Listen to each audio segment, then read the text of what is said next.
Commission, 6 vacancies. Investment Oversight, 3 vacancies. Planning Commission, 2 vacancies. Public Safety Committee, 3 vacancies. Spartanburg Memorial Auditorium Commission, 2 vacancies. And the Zoning Board of Adjustment and Appeals, 3 vacancies. And I'll also note for you that any information that's online, it will tell you whether or not you have to be a city resident to be a member of that particular committee. And it has the term information as well as any particular qualifications for committee members. I'll answer any questions you might have at this point. Just as a note for the public as well, normally you proceed with this process until the last meeting in June, and that's when the actual appointments or reappointments are made, or voted on at that time. We will receive applications up until the 1st of June. Questions? Thank you for the job. Renee, please. Yes. Ms. McIntyre, is it currently available online, or will it be sometime this week? It is there right now. Great, thank you. Any other questions? Thank you, ma'am.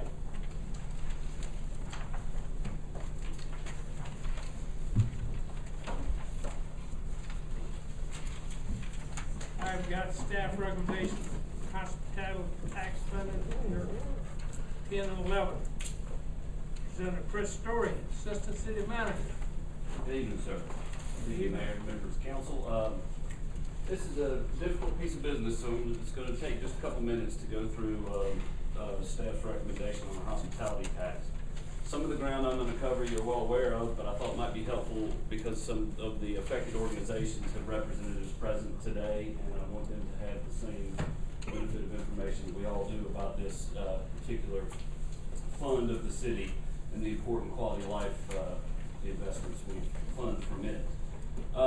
The first thing is to clarify that what we're doing today is we're focused today on the health of the fund and on what the level of reduction in expenditure would be if applied in an across-the-board basis. That may or may not be your ultimate choice on this decision, and this will play out over the course of our budget process. It'll be contained within our recommendation of our budget that we bring to you in several weeks, but given the nature of staff's review of this information, we thought it was appropriate to bring it to your attention and show you our recommendation now and how we rode with that recommendation so that you can consider it going forward over the coming weeks.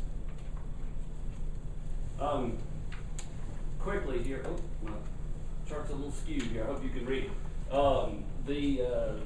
There are 4 categories of expenditure in the hospitality tax fund. The first are legal obligations for debt service associated with a number of very high-profile, very significant investments that have been made in our community over the years, including the conference center associated with the Marriott Hotel, the redesign and reconstruction of Morgan Square, the C.C. Woodson Center that opened earlier this spring, Barnet Park Phase 2 enhancements that are ongoing as we speak, St. John Street parking garage, which will open later this spring, and the new airport terminal building and the associated hangars with that will open within the next year. Those collectively, and individual various debt instruments, total slightly over $2 million in obligations annually. And so we begin and end there because those are relationships we have with our creditors, and they are our top priority.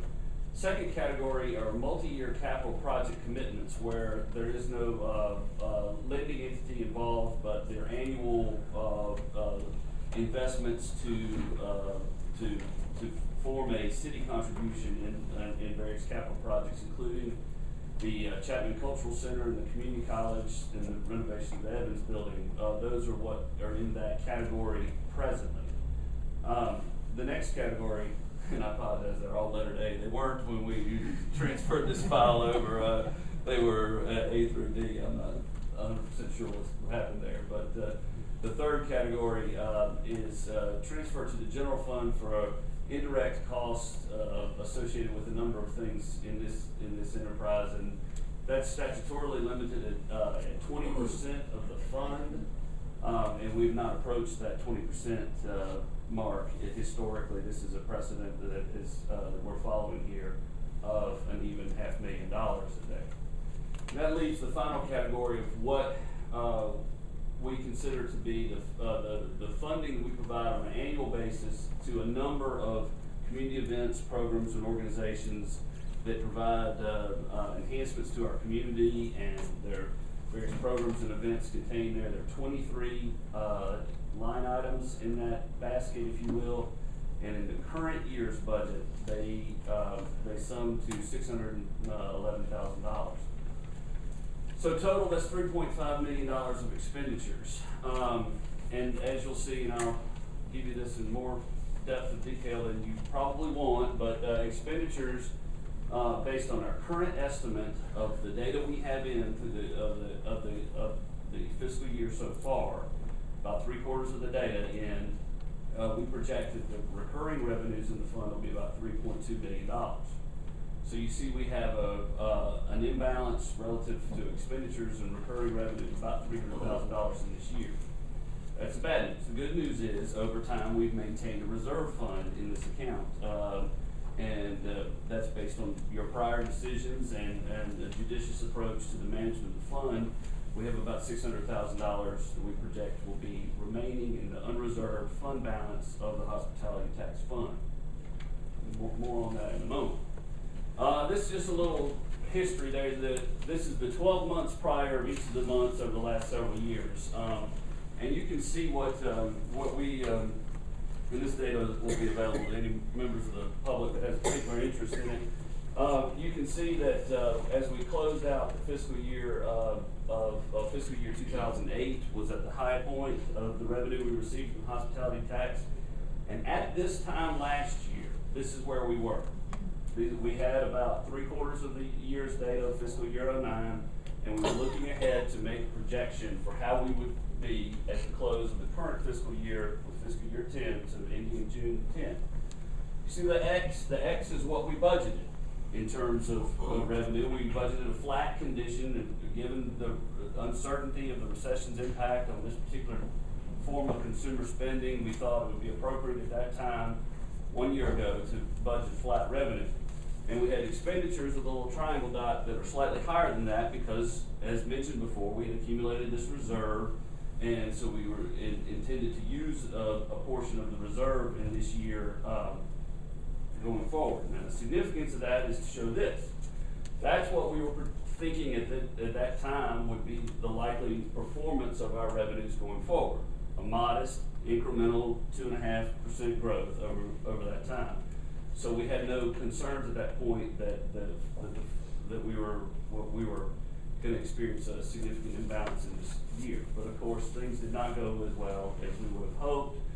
The recovery from the recession has been slower than we would have liked, and citizens have responded by less spending in restaurants and over that period of time. So obviously, it's time for us to reevaluate the health of the fund and respond accordingly. This is what we now believe would be a likely projection of how revenues would behave if historical patterns hold out. And the reason why I carry this chart out into the full fiscal year 12 is because we want to deal with this situation in a multi-year approach, not attempt to react fully this time, but to develop a multi-year approach that brings us in balance going forward. Balance at the close of fiscal year 12, 2 years out, and into fiscal year 13, looking at what that would be. Now, that's the difference